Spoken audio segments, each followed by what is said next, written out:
に電車が参ります。安全のため黄色い点字ブロックの後ろまでお下がりください。1番線に電車が参ります。黄色い点字ブロックの後ろまでお下がりください。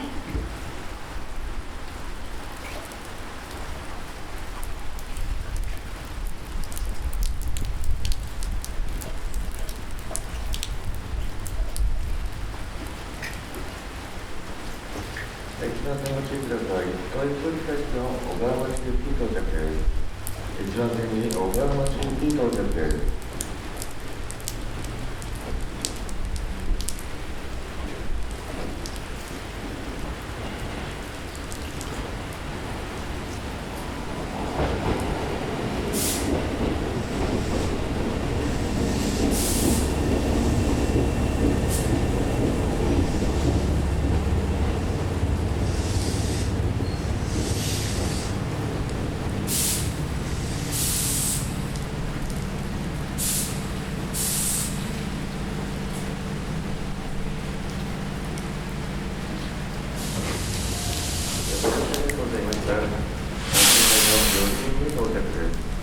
お降りの際車内にお忘れ物ございませんようご注意ください。